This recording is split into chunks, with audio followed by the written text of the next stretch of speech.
Welcome to Real Talk with Ronda. I'm your host, Ronda Villamont Smith, and the goal of this podcast is to discuss the issues that matter to voters. Our objective here is to bring on individuals that have firsthand knowledge of important local and state issues and concerns. I want you to have a better understanding of the issues at hand, the different elected offices, and what they do. Real Talk with Ronda will connect you with the people that know about the issues that matter.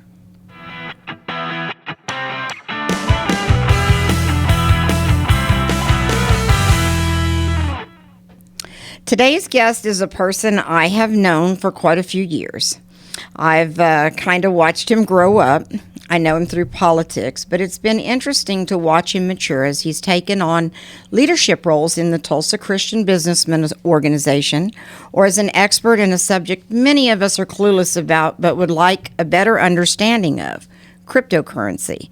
Please join me in welcoming businessman, leader, cryptocurrency expert, and host of the radio show Cryptocurrency with Matt Moore, my friend, Matt Moore. Welcome, Matt. Hey, thanks for having me, Rhonda. I love doing this stuff. Well, good. Well, why don't you take a minute, tell us a little bit about yourself and how you got involved in becoming an expert on cryptocurrency. Well, there definitely wasn't a school or a university to go to, so you kind of have to be self-educated on it, and I became passionate about it back in 2017, and I was familiar with it since 2011 because I was naturally kind of that sound money gold bug. I got my passion for getting involved in politics, and this may be good or bad to whoever's listening, but the Ron Paul wave, I was one of those guys. So it really brought my attention to how our system works when it comes to the monetary system. Where does money come from? What gives it value? What was constitutional? And so I kind of went down this rabbit hole of learning about all these different aspects of why our system is broken and why it's not really what we want it or should have it to be. Right. And so 2011, I remember I kind of danced in conservative libertarian circles, and there was this forum that I was on, and it was talking about how WikiLeaks was denied their ability to process donations, and the only way that they were able to do that was now through a thing called Bitcoin. And this remember that. Yeah, this was 2011, right? And so I was like, "What's this Bitcoin thing?" So I started looking into it, and because I had this aspect that gold and silver were the only things money, and that it was tangible, it was on hard asset. Right. I was like, well, how can something digital truly be scarce? Like, I mean, I guess I'm listening to the concepts that they're providing that would, illustrate how something digital could be scarce, but I was still skeptical. It was still early in the game. And so I was like, as me not being a programmer, a developer of any sorts, it didn't come natural to me. I mean, Didn't come natural to any of us. Let me just tell you that. Yeah. And I have a cross-reference of different disciplines that were able to provide, I guess, an easier way to understand what Bitcoin and cryptocurrency is. And so as I was kind of doing my research, I was like, well, I'm going to kind of watch this from afar, see where it is. Right. 2017 rolls around. Bitcoin's $800. It's not gone anywhere. I was like, all right, this thing is sticking. So I was like, I'm going to go all in, and I'm literally going to put some skin in the game because I need to have a motive, an incentive to really understand this. And so as I started to dig into it, I was like, holy cow, as we move into a ever increasing digital world, not only is monetary sovereignty going to be important, but also digital sovereignty. And so once I understood the technology that was at play, blockchain technology, and the fact that Bitcoin was a open source permissionless system, I was like, okay, this could be a great tool for the future if this really catches on. Right. And from that point on, I became really passionate about it. I didn't look back. I literally will sit and consume podcasts and videos and books all day long, especially if I'm doing other things. I got my earbuds in. And then lo and behold, it got some attention, and Senator Dahm reached out to me, and he's like, hey, I know Wyoming's doing some legislation around this topic. I think it'd be cool if we did too. And so I sat down and helped him, and we modeled some of the first legislation that Wyoming was doing. We kind of Oklahoma-fied it, right, and brought it to Oklahoma. Unfortunately, they didn't get out of committee, but it was my first real jump into, okay, we can actually do something at a state level to make a difference around this topic, Right. and really prepare the state. But it was still early, and when you go into, like, because we did an interim study, and I was educating senators about the topic, at least the ones that showed up for it. That's a whole nother story. But I mean, Exactly. But it's like you're talking at 2019. You're talking to a bunch of people who've got these blank stares because they're like, I don't even have a reference for some of the things you're talking about. And so what I've realized is that in order to understand this space, you really have to start at ground level about the fundamentals of money, and that helps people, because like that's what made me understand Bitcoin, Right. and I think it will help plenty of other people. But shortly after that, I got a call from KRMG, and they were like, "Hey, we got an opening for a financial show. Would you like to do a show on Sundays about crypto?" That's awesome. And so I did that for about 2 years. Then I syndicated it to LA, Atlanta, and Seattle. And now I've kind of refocused my markets to Chicago and Oklahoma City. I didn't like the idea, even though, because I'm Oklahoma based, and I wanted to at least have a presence in Oklahoma. It's kind of nice. Yeah, Isn't it? yeah. And the radio show the broadcast in Chicago is great because it's on a talk radio station that's really financially focused. Oh, good. Yeah. No, over the years, and when you've been talking about crypto, and every time I see you, I'm like, oh, you're going to have to tell me, you're going to have to explain this Right. to me. So if I give you, $1,000, what are you going to give me in return, And you're like, Rhonda, we need to sit down Yeah. and talk. And I think that's everybody, nobody likes change. Right. And so you're going to get, we're always going to have that pushback, but we also recognize that we don't want the Federal Reserve in charge of our money either, because they manipulate it, and they coordinate, they make it more difficult for us. Right. And so that's what I liked about it. I liked, and I listened to some of your podcasts, watched some of your training or your educational things, and just kind of the history, and how it came about. And so, one of the questions that was posed to me is to ask you to define cryptocurrency. Right. What we understand what currency is. Right. I mean, we know that, but can you tell me? Can you explain just the crypto part of it? What does that mean? Yeah, I mean, okay, so cryptocurrency just is a reference to cryptography. And so cryptography is a big aspect to the underlying technology that makes all this work. And if you've heard the term blockchain Right. technology, it's basically a decentralized database that's always coming to consensus with itself. And I always kind of make the analogy, like, if you remember...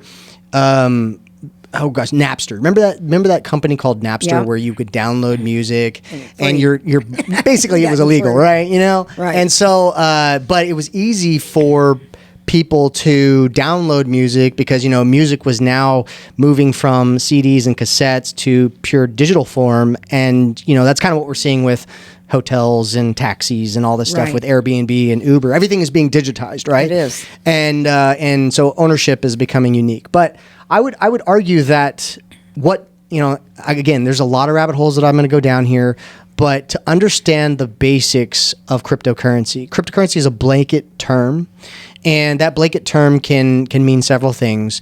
And that's why people sometimes get confused when they hear things like non-fungible tokens, or if they hear about, Right. stable coins or central bank digital currencies. They're not all equal. They're all doing different things.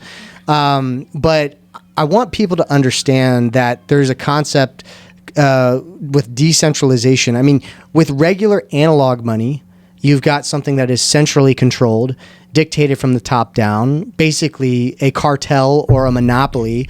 And with cryptocurrency, we have the ability to create essentially a free market money that has emerged from the bottom up.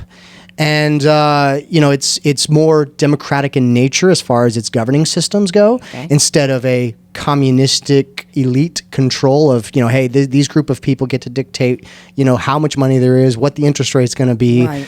and then you have an open system and a closed system. I mean, when was the last time you could go to the Federal Reserve and try to audit them? We're not privy to that stuff. Not.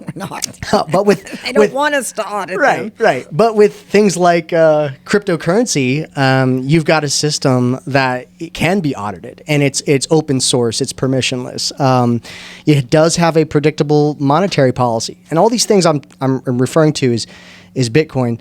And so I feel like a peer-to-peer system is better than the system that we have now, where we have to rely on a bunch of middlemen.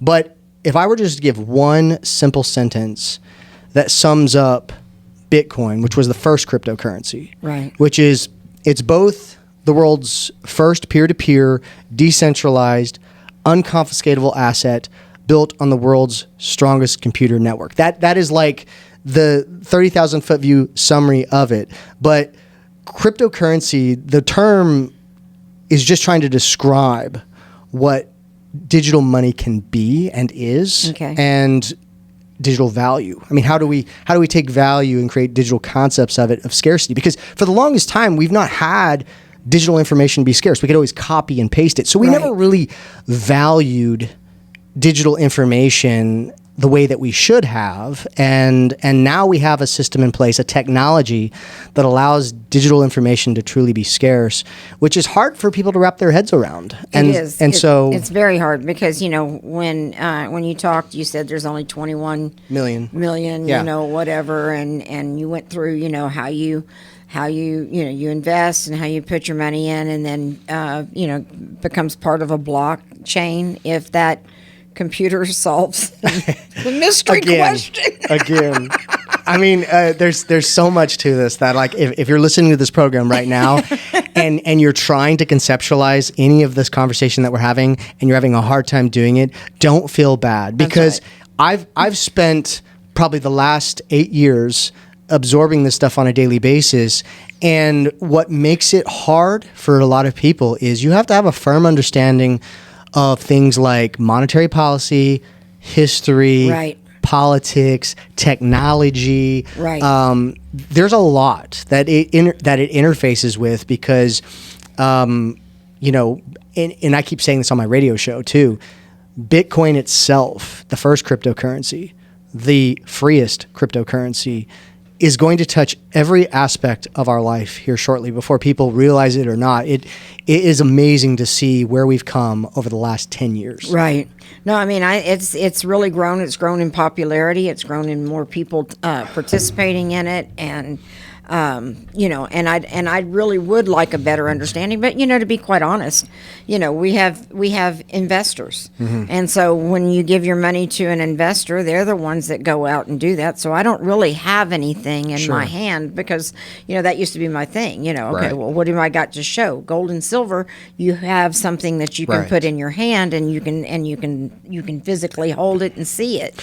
You can't do that with crypto. It's a number. And I would argue too that habit in itself, taking excess money that you have and putting it to work and giving it to somebody who knows how to put it to work, that really amplified as we continue down this fiat money experiment that we call the dollar today.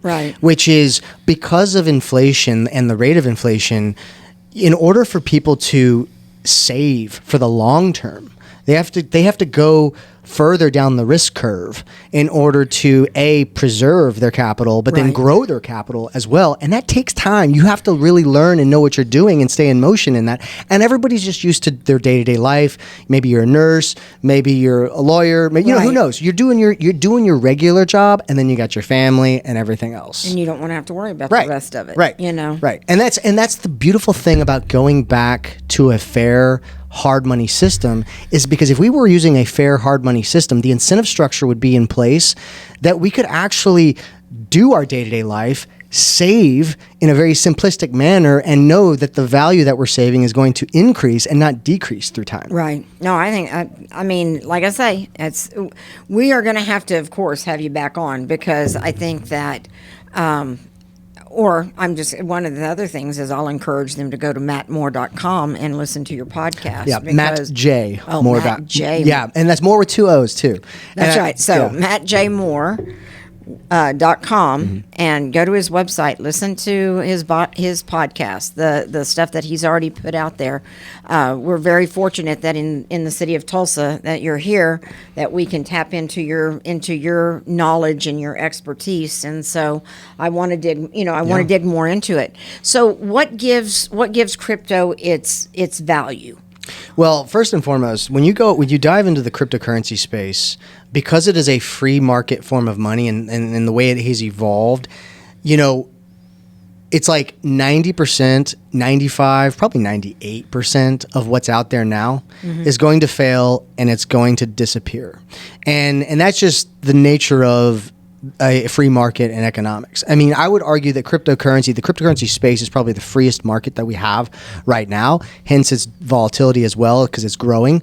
But what gives it value? So going back to that statement of like, I want to focus on Bitcoin because I would highly, if you're listening to this, I would highly encourage you. There's no point in understanding this space unless you first understand Bitcoin. And you need to start with Bitcoin because not only was Bitcoin the first, but Bitcoin is basically is going to be the digitization of value for the digital age, for a new digital economy. And it's like, there will be other blockchains, there will be other cryptocurrency projects that are probably utilized throughout the world for different reasons. But just like how gold was kind of that base layer, that store of value entity for the global economy. I mean, you could take gold anywhere in a physical realm and people would value it, right? Well, that's what Bitcoin is going to be, but in the digital world. And so it's like, I would just encourage you, understand Bitcoin first, because what gives Bitcoin its value is the fact that it is peer-to-peer, it is decentralized, it is unconfiscatable if you store it the right way, and it's built on the world's strongest computational network. And that network is backed up by energy. Basically, Bitcoin is the monetization of energy in the purest form, because you have these millions of computers around the world that are all competing to solve this, essentially a mathematical equation. The more technical term is SHA-256 algorithm. And what they're doing is they're all trying to race to try to find the answer to this problem. And whoever does it first gets rewarded with newly minted Bitcoin. Where do these problems come from? It's all derived in the code base of the network, and it has what they call a difficulty adjustment. So as more computers come on to the network, that difficulty of the problem increases, which increases the strength of the network, which means it becomes harder to attack. And so it's really beautiful the way it was constructed and put together. But the way I like to put it is, money is essentially a tool that represents our time, labor, energy, freedom, and value. So the two rarest things for us humans is our time and our energy. Right. And so whatever tool that we're using to represent that energy needs to be not only sound and safe and secure, it also needs to be limited in supply and not inflated. You know, in other words, it's not losing value. Right. And so money is just simply the second half of every transaction in the world. And money historically came from the bottom up. It was not from the top down, but governments like to circumvent and take over the role of the money issuer because that's what gives them their power. Right. Because they can create it willy-nilly out of thin air, pay for wars we can't do, pay for social programs we can't do, all these things, things right? that they shouldn't be doing. It basically takes the handcuffs off. And so I would say that Bitcoin is valuable because as we move into a digital age, we need a proper tool that is safe, but can also represent our economic energy, time, and value as we transact with each other in a global sense. Because I love gold and silver. I'm always going to be a gold and silver bug, but it's really hard for me to be able to, talk to my friend who maybe live in Australia and be like, hey, let's settle this transaction. I'll send you some bars of gold and silver because it's good, hard, safe money. We know it's legit. You can test it, right? But if I wanted to send it to them instantly, it's going to take weeks for it to get to them. It's going to be taxed. It could be confiscated. I mean, there's all sorts of things that could go wrong. Well, because it's a physical thing that that somebody can take. So what about with with using digital currency and everything's supposed to be really secure? I mean, they say that foolproof is only until the fool comes along that can figure it out. Right. So what makes it, quote unquote, foolproof? Well, I wouldn't say it's foolproof. I mean, because and what I mean by not being foolproof is like there is a level of personal responsibility that comes into play. Like I always say, if you want to be sovereign, if you want to be free over your life, it takes a certain level of accountability and responsibility. Yes. And it also takes Republican values. Yes, exactly. and it also requires risk. Yeah. And so it's not possible to have an entirely safe and risk-free environment if we want to be in control of our lives and we want to, live in a free manner. And I would say that, yes, the network itself that Bitcoin is built upon is the strongest computer network in the world. There is, in order to even attempt to attack the network, you would have to have all the governments in lockstep say, hey, we're going to shut down the internet. We're going to go after Bitcoin miners. We're going to do all of these things. And even at that point, there would be such an uprising that it would be, the risk to reward ratio is just not there anymore for them to attack Bitcoin. The game theory has been activated. It's more beneficial for governments to now join the game than it is to fight the game. Right. But there are a number of countries that are currently using Bitcoin, aren't there? Yeah, absolutely. El Salvador has made it a legal form of currency tender, right? But they are also storing it as a hard asset, like they would gold in a safe. And the president of El Salvador has been visiting with a lot of these Arab countries and the royalty over there. Right. But most people don't know this, but the American government is probably the third largest holder of Bitcoin because they confiscated it through the Silk Road, which was a website that was selling illicit items. That's a whole nother story we could go down. But governments are obtaining this, some in a official capacity, some in just kind of happenstance. Right. But as this game continues to pick up, you're going to see more and more nation states not only make it a form of legal tender, but they're going to store it and fight back this, what I call fiat Ponzi scheme, that the money that we use today. So I'm going off a tangent. What was your original question? Oh, security, right? Security, so, right. yeah. So even though the network is secure, you're going to have to learn, if you want to be sovereign over that wealth, you're going to have to learn how to use a hardware wallet that you can essentially, what they would call cold storage. You're taking it offline, and because I have to explain it like this. You don't it is a decentralized ledger that's constantly being updated around the world, and you have a certain piece of information, what we call a private key, and that private key gives you the permission to transact on this decentralized ledger, right? Okay. If you lose that key, you can no longer transact on that ledger and you've lost your money, right? And so that's where you hear people saying, oh, I got hacked or I lost my private key. Right. And they were not taking the right precautions in order to safeguard their wealth, in order to be sovereign over it, right? Okay. So yeah, there's going to be a risk of if you don't feel comfortable doing that, well, then you can put that risk on a third party. But then again, you're defeating the purpose of the original design of the network, which is to transact peer-to-peer in a digital sense. So what is the difference between Bitcoin and crypto? Because you're saying to start off with Bitcoin, and that's what I've always heard about, and that's why, and I guess because of the emblem that they use for Bitcoin, I always think, oh, well, there's something physical you can put in your hand. Right. Well, and fun fact, I don't know if people know this, but what we are $34 trillion in the debt. We just passed like a $1.2 trillion spending bill recently, right? It took 200 years for America to reach the first trillion, and now we're just doing it on a monthly basis or whatever. Oh, yeah. We're at the end. We're not even blinking as we're doing this. Yeah, we're at the end of this system, but I'm going to say only 8% of that money is actual physical. So people are like, it's not physical. I'm like, well, 8% of all these trillions of dollars is only physical. If everybody wanted to go to the bank right now and pull out their money, they couldn't. The system would blow up. Yeah, can't do it. It's kind of crazy. Oh, but did I not answer your question? You were talking about. Well, no, I just asked what the difference was between Bitcoin and crypto, and so I guess when you think about it, what do? You just Google cryptocurrency and then find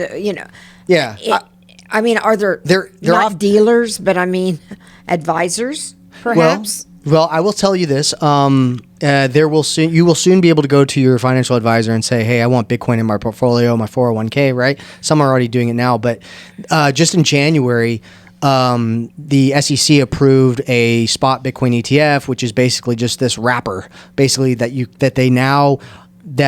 companies like BlackRock are buying tons and tons and tons of this stuff and then going to the general public and saying, hey, we've got all this Bitcoin. Would you like to buy a representation of that Bitcoin? Right.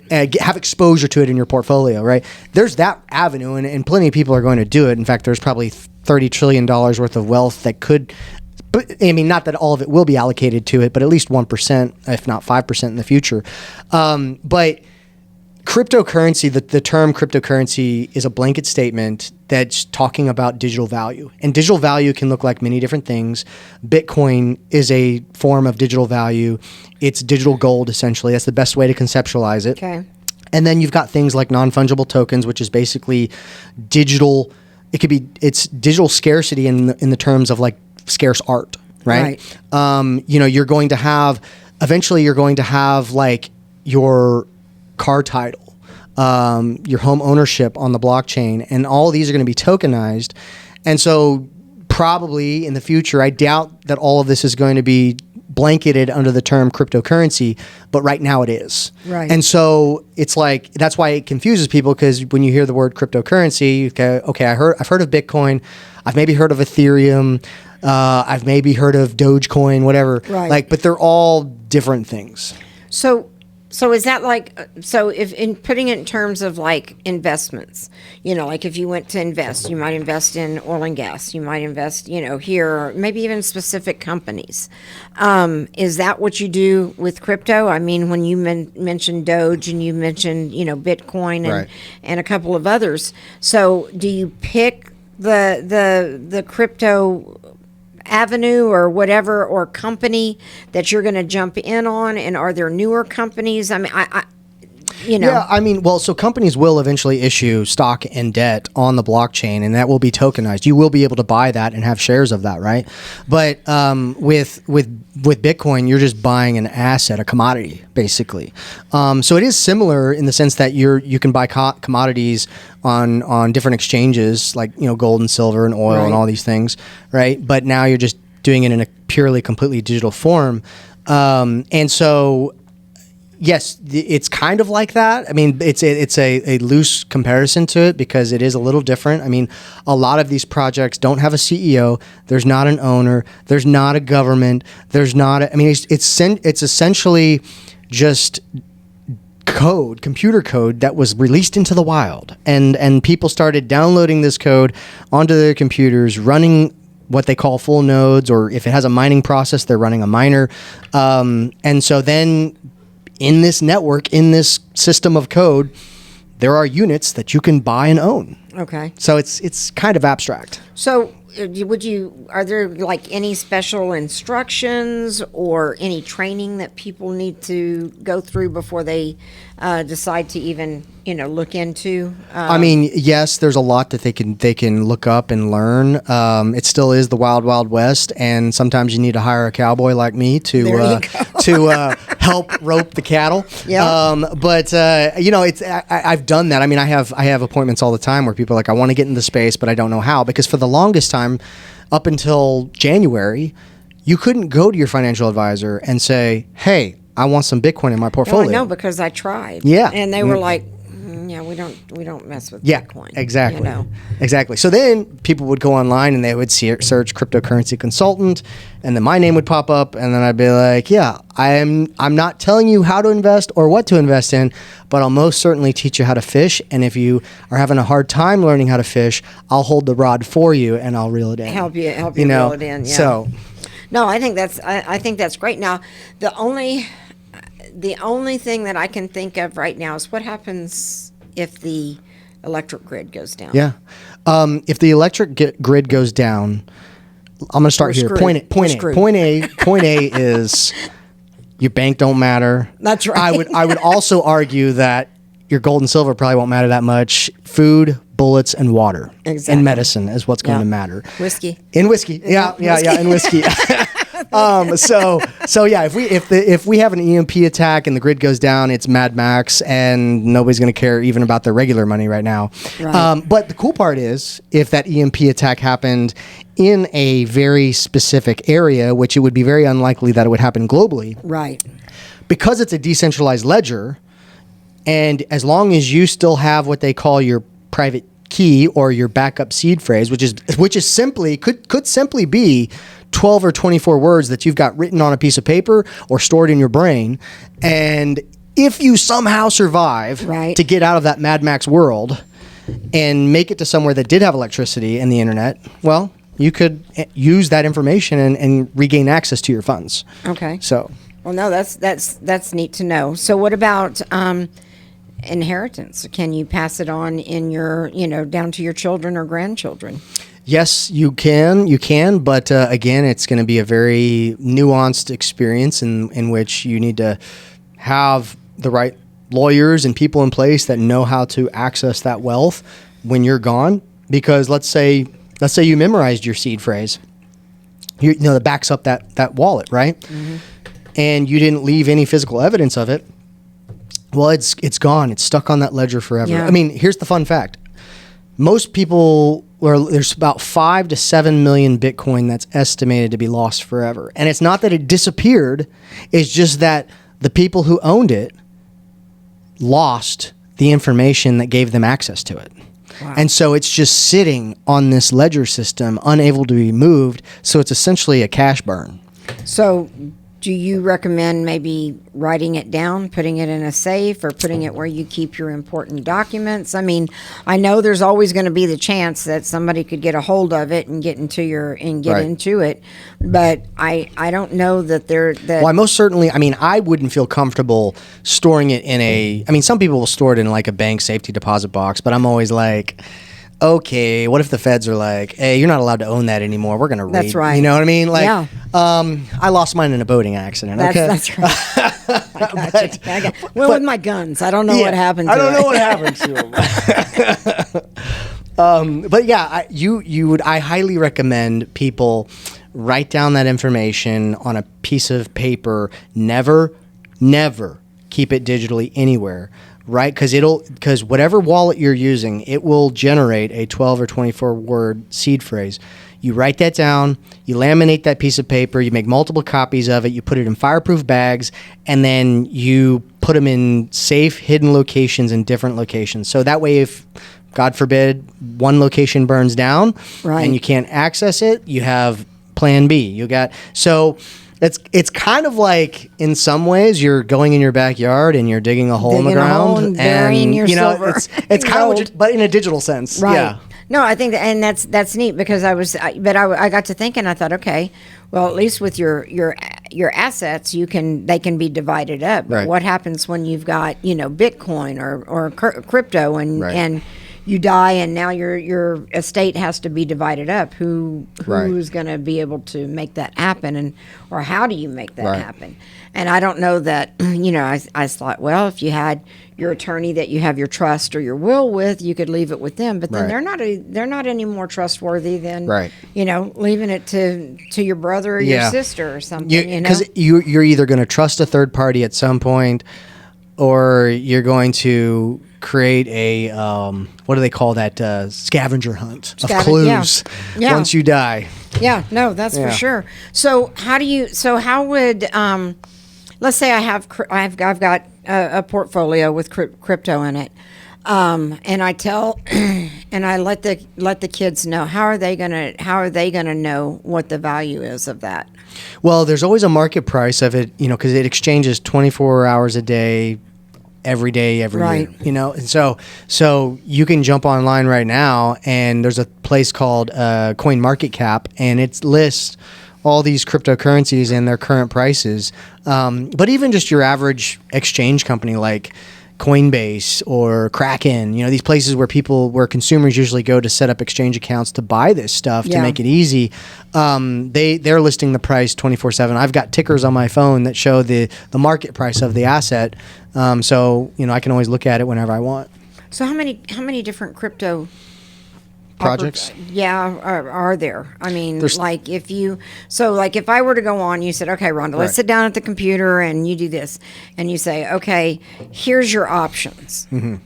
How many different options do you have in regard to where you decide to put your money? Right. Well, there's thousands of projects, and like I said, 90% of them are going to fail and go away forever. They're very speculative, but they can also be highly rewarding if you know what you're doing. But Bitcoin, like my portfolio, 80% of it is Bitcoin. It is here to stay. It is official, right? So I'm not worried about that. That's the safest place to put your money in the crypto space. And it's still going to Bitcoin will 10x from where it's at now. Bitcoin will surpass, and I know this is a bold claim, but Bitcoin will surpass the market cap of gold. It already did with silver. It already did with Facebook. Right. It's eating the world. But I would argue that the other 20% of my portfolio that's in altcoins, that's what they call alternative cryptocurrency projects.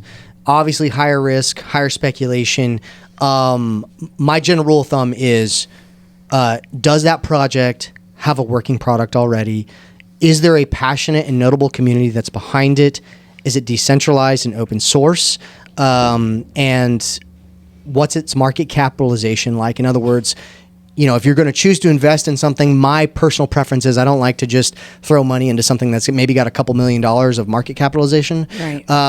But there's a whole checklist you can use, but I'm just gonna say, don't worry about it. Get off zero. Get off zero and buy some Bitcoin. That's not financial advice, but that's what I would do. Yes.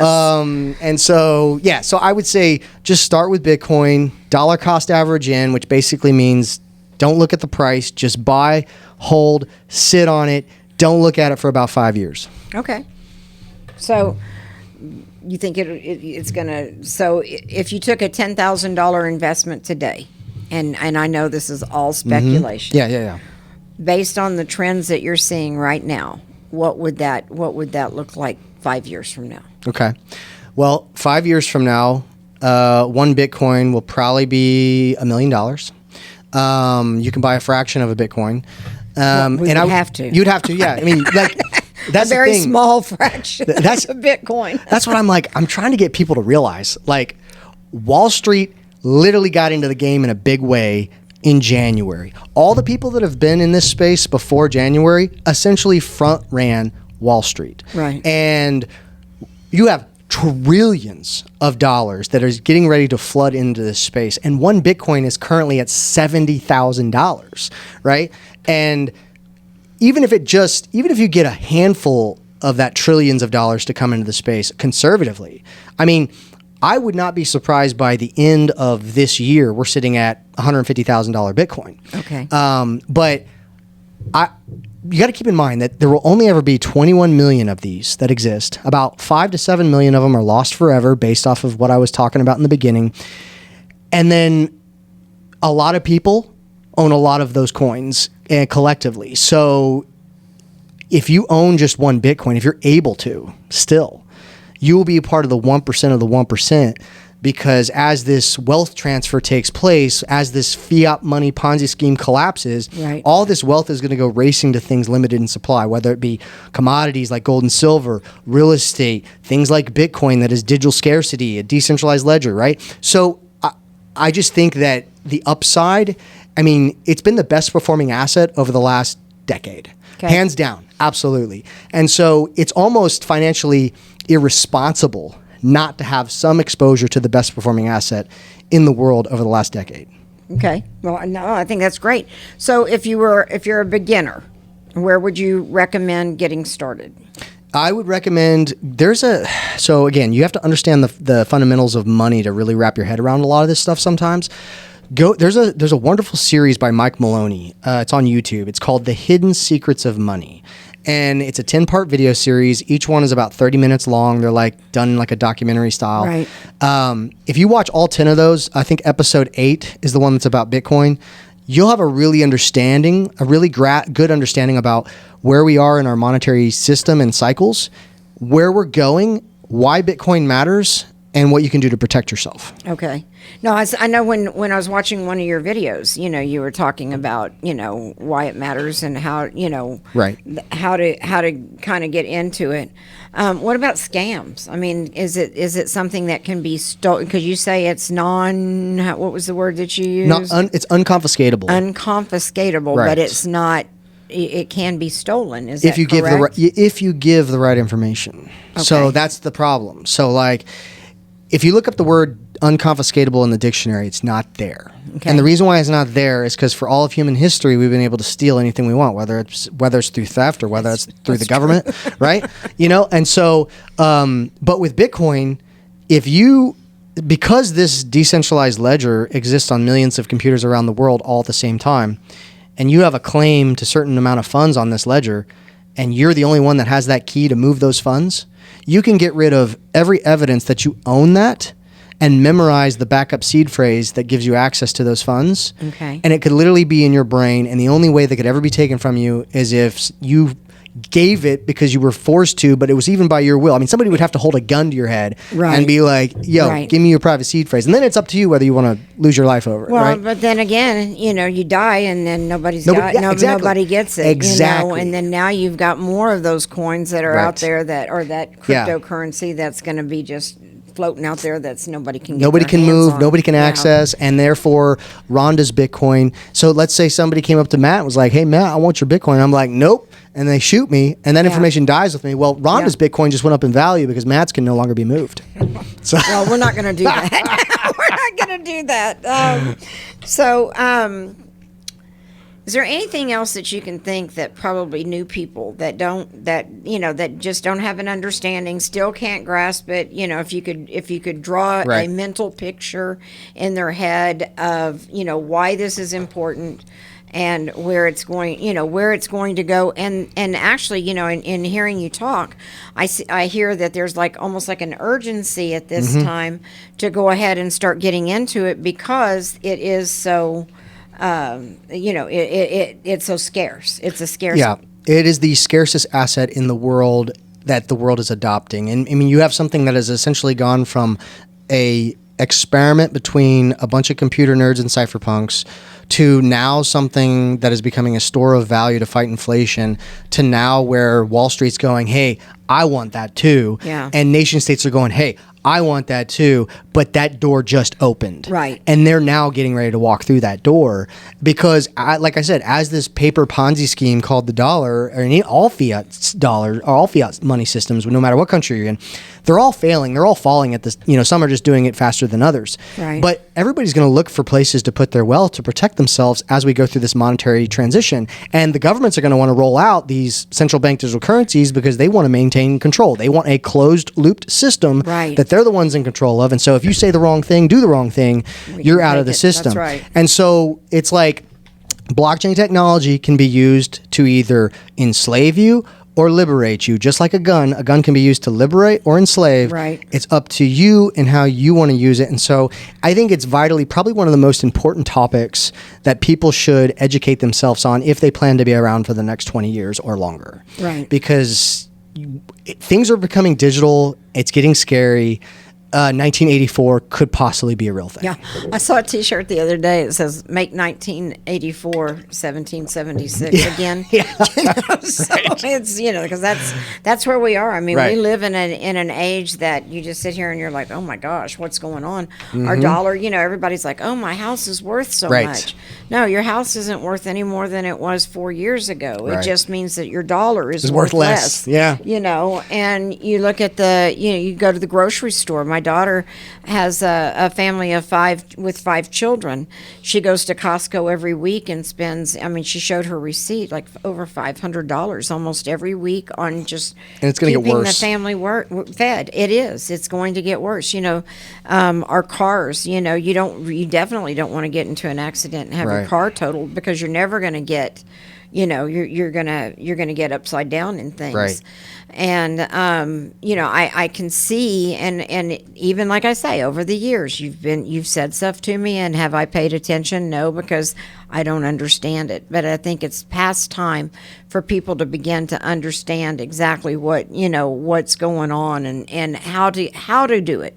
Even if you don't do it, you at least need to know that option's out there and that you have the availability to do it, because the cash that you've got hidden in your backyard or in your mattress or in your safe is not going to, it's continuing to go down in value. Right. And, the only thing that I would see probably not the only thing, but the main thing I would see was if we did have something with the power grid or something that went down. Yep. But then when you said it's global. Yep. So if you lose it in one small area, you still have access to it's still going. Yeah, it's still going. It's safe. It's just that, can you survive long enough to get out of that area? So when the average person is investing, what kind of are there fees, or if you buy and you sell? I mean, Yeah. are there those fees, and Yeah. where does that go, and who does that benefit? Yeah, you can go. So there's third parties like ATM providers or exchanges where you can, like, literally. I was helping a lady the other day. We were taking cash and putting it in the ATM to buy Bitcoin and scanning her wallet address that was on her phone, right? But those are high fees at the ATMs. So I don't actually recommend the ATMs unless you got a bunch of cash that you don't want to have to put in the bank for whatever reason. Right. But I would say that, setting up an exchange account like with Coinbase is pretty common. The only downside is when you're doing that, you're giving away personal information, know your customer laws, anti-money laundering laws that these big publicly traded companies have to do because the government, right? So there are ways of doing it privately, like you can download a open source wallet onto your phone or computer, or grab a cold storage wallet, and let's say you had a couch or a bunch of furniture or stuff that you wanted to sell, and you're like, hey, I'll take Bitcoin for it, and somebody's like, okay, here's some Bitcoin, and then you just deposit it on your wallet. Well, there's a unique identifier for that wallet on the network, but there's no personal information of yours that's tied to it. And so I think privacy is sometimes people's concerns, but there's again, I would much rather have, like, if you're a criminal and you're thinking about using Bitcoin to do crimes, you're dumb, because it's a open source decentralized network that is audited every 10 minutes. So if there can be a paper trail of your identity tied to that unique identifier that is considered a Bitcoin wallet, they will find you. And it's easier than, like, that's why people are like, oh, it's used for criminal activity. I'm like, actually, cash is more, because A, there's more liquidity in cash right now, and then B, it's not traceable. So we've been a firm believer in having a cash backup, but in the event that there was something that happened, your cash is really only good for about 72 hours anyway. Because your debit cards aren't going to work, your credit cards aren't going to work, and cash at some point in time they're going to run out of stuff. So and then gold and silver, yes, it still has it will have value, and it will probably have increased value. But you also have to be able to know how to trade that. And if it doesn't have value anymore, you can at least melt it down for bullets. That's right, for bullets. And and silver, look at all the stuff technology uses silver for. I mean, that's why it was always such a good investment, because of the many uses that it has. So let's say I say, okay, Matt, here's $10,000. Walk me through the process of so Bitcoin. If you had $10,000, I would probably go to a platform like Coinbase or Strike. These are all American companies that offer these services where they will take your cash, they will buy Bitcoin for you, and you can take it off their platform and you can put it in your own wallet. You can do it on Cash App right now. A lot of people have Cash App on their phone. You can literally buy Bitcoin on Cash App, and you can move that Bitcoin off Cash App into your own wallet that you control. And that's the catch, is most people download these apps like Coinbase, Strike, or Cash App, and they buy Bitcoin, but it's still sitting on the custodian's platform. So they're not really in control of it. So if the government shut them down, they're not going to have access to their funds. So as long as the platform gives you the ability to pull those funds off into your own wallet, great. But you're going to have a bank account linked to one of these platforms if you're going to buy in large sums. And you're going to have to give them your personal identification, which at the end of the day, I don't think it's that big of a deal. And they have it anyway. They have it anyways, right? I mean, while I'm all about, being able to keep, your Fourth Amendment, your privacy and all of that. Let's be real. I mean, I know. We're about 10 years behind fighting all the things that are coming into our life right now that, that infringe on our privacy. Right.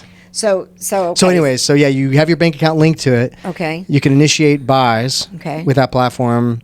They turn your cash into Bitcoin or cryptocurrency, whatever you're buying, right?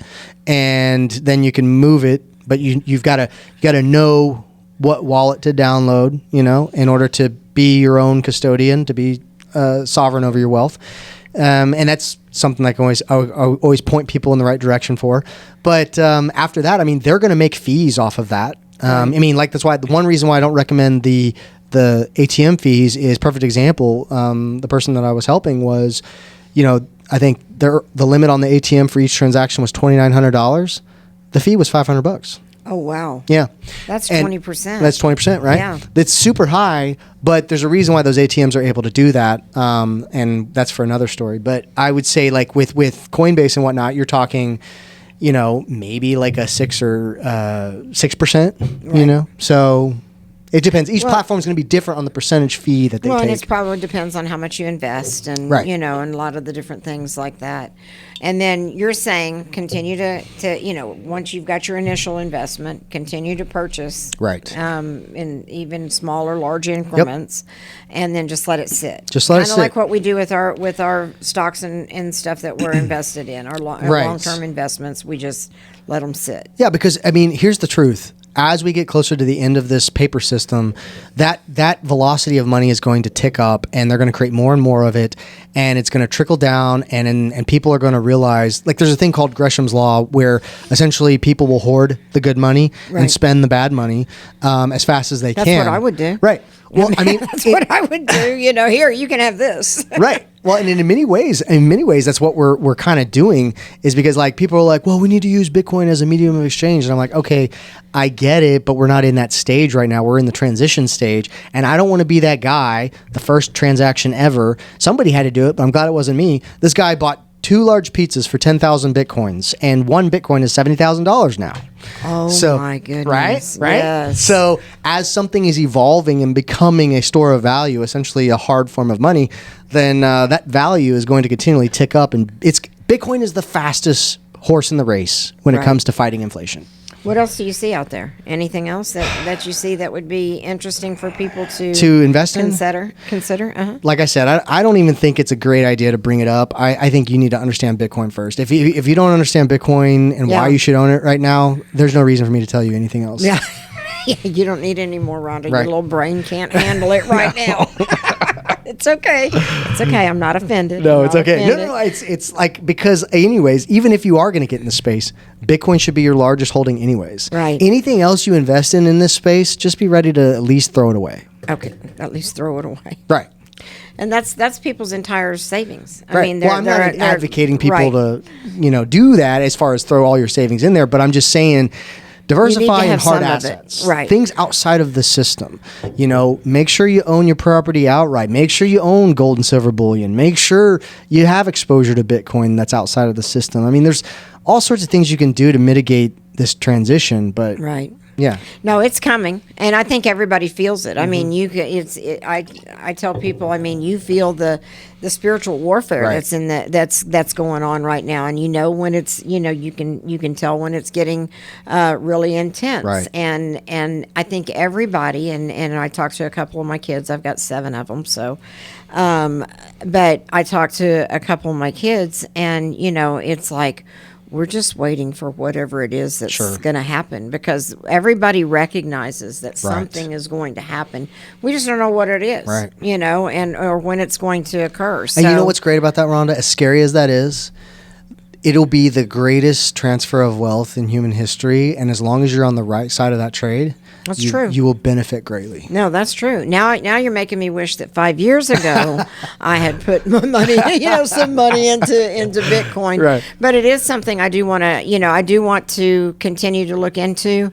I want to watch your podcast, and like I said, I want to remind everybody that Matt's podcast, his syndicated radio show, it can be found at Matt J Moore MOORE.com. And so go and check it out. Find out, find out what you don't know, because that's the problem is we just don't know what Right. we don't know. And we have to start thinking outside of the box. And sometimes people are uncomfortable thinking outside of the box because nobody likes change. Right. We don't like change, and we especially don't like change that we don't understand. Right. So we're gonna wrap up, but just give me some little fun facts about you. What kind of stuff are you into? What do you like to do for fun? And Well, I'm single and on the market, so ladies, if you I have are his interested, daughter. She'll kill me. I'm just playing. I'm not married, but I love this space. I spend a lot of my time in the space. If I'm not there, I'm at the gym. I love snowboarding, getting involved in politics, sometimes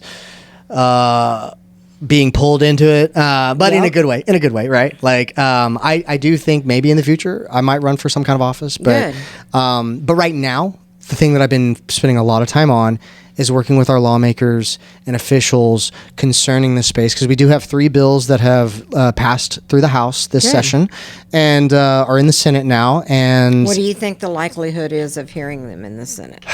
I'm hoping they get heard. I hope at least one of them gets through the finish line. Okay. And because we were meeting with the governor's chief of staff yesterday and talking about the importance of this. Most people don't realize this, but right now in Oklahoma and Texas are set up to be meccas for Bitcoin mining, because right now 20% of our energy is consumed by Bitcoin mining in the state of Oklahoma. And, and most people have no clue. No. And it's like, this is going to be a massive part of our I just economy. had a conversation with a guy that was talking about the companies that we can bring in that would be able to bring this forward. Right.